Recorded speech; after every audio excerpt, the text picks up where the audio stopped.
While Europe was still burning witches, living in wooden huts, and fighting over muddy farmland, a black king commanded 120,000 soldiers and controlled trade routes worth billions in today's money. A king whose name was deliberately erased from your textbooks. And he was only one of many. 5 African kings built empires so vast, so wealthy, and so powerful that European monarchs begged for their gold, and then rewrote history to pretend these rulers never existed. Today we tell their story, not the colonizers' version, not the whitewashed version, the truth. The era before erasure. Let's go back, way back, to a time where Europe was not the center of the world. Europe wasn't Rome. Europe wasn't Greece.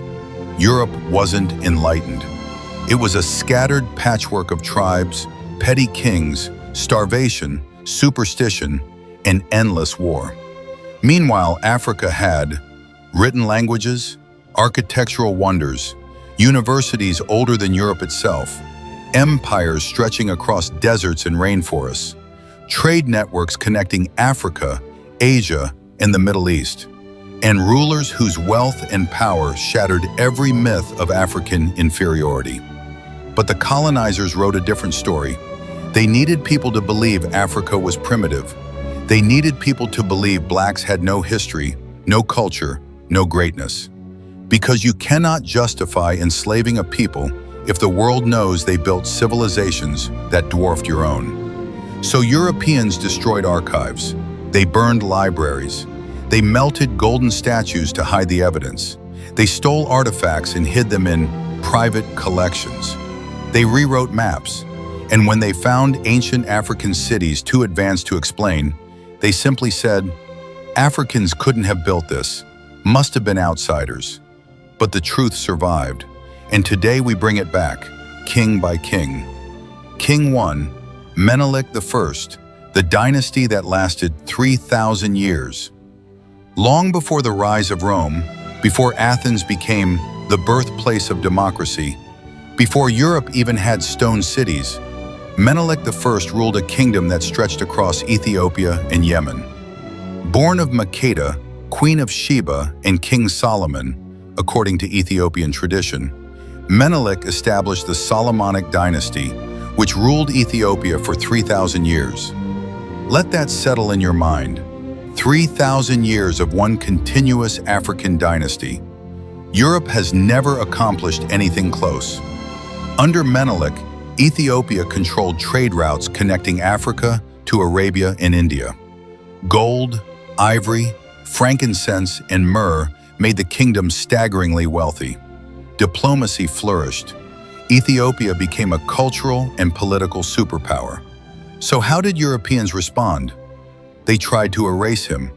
They declared the dynasty legend, myth, and impossible, not because of lack of evidence, but because acknowledging a black dynasty older than every European monarchy would destroy the colonial narrative. Menelik represents a truth they fear. Africans created ancient civilizations equal to any in the world long before Europe learned to read. King 2, Taharqa, the pharaoh who terrified empires. Travel to 690 BCE.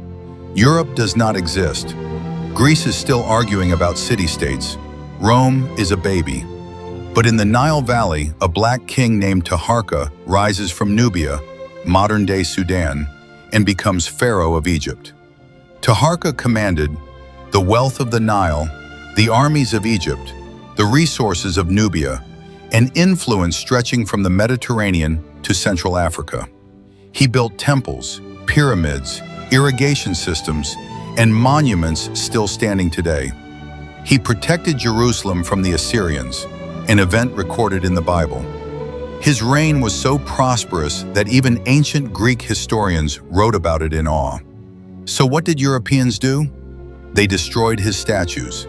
They smashed his nose, repeatedly, because the features were unmistakably African. Archaeologists reclassified Nubian pharaohs as non-black, and they reduced Taharqa to a historical footnote.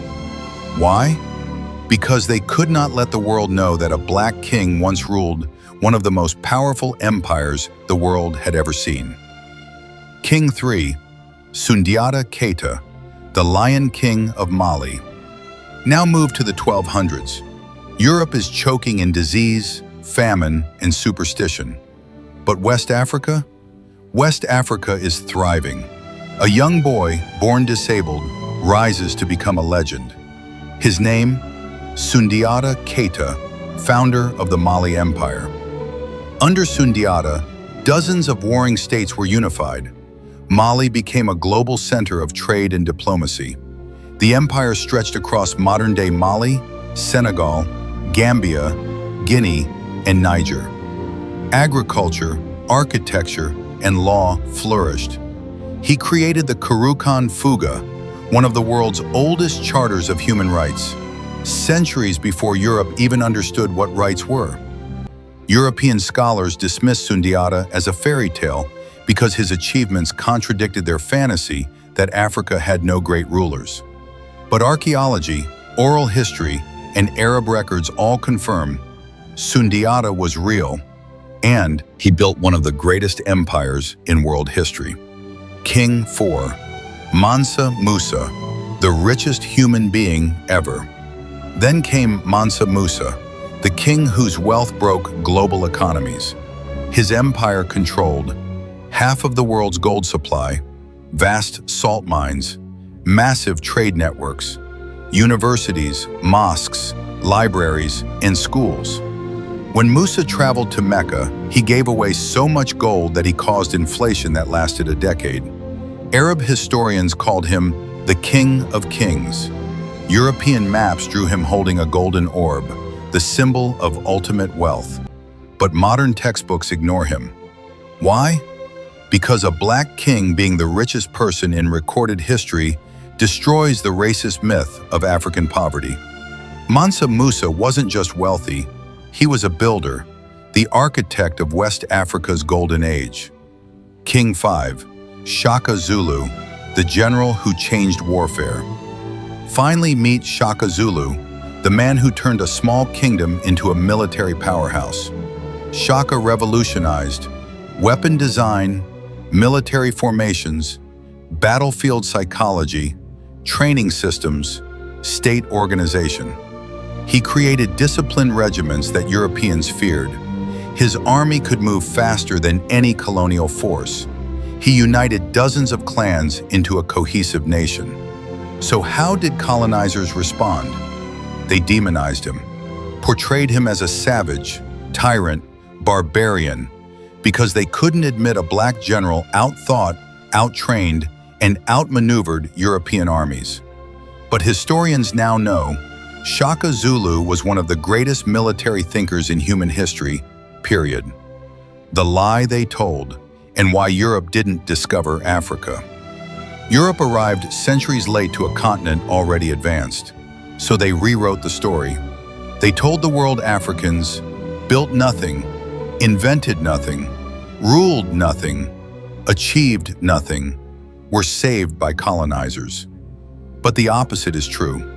Africa had universities older than Oxford, stone cities older than London, empires larger than medieval Europe, kings richer than any ruler in world history, laws older than the Magna Carta, armies that defeated Rome, Portugal, and Britain. The truth was never lost. It was buried. Because if Africans knew their ancestors built empires, commanded armies, and ruled kingdoms, they would never accept the lie of inferiority. The truth survives. It survives in ancient manuscripts, oral histories, temples, palaces, and pyramids, African bronze and gold work, records written by Greeks, Romans, Arabs, and Persians, DNA carried by millions across the world. These kings were not myths, not legends, not exaggerations. They were real, they were powerful, they were African, and they were deliberately erased.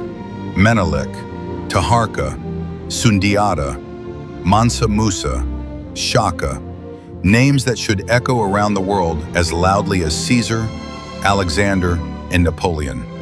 The most dangerous act is remembering. Because the world order we live in today, where European and European-descended nations dominate, is not natural, not inevitable, not civilization triumphing. It was built on violence, theft, and erasure. Remembering these kings is not just correcting history, it is reclaiming identity, reclaiming power, reclaiming truth. They built empires so we would know what we come from. They ruled kingdoms so we would understand our inheritance. They carried greatness so it could be passed forward to you.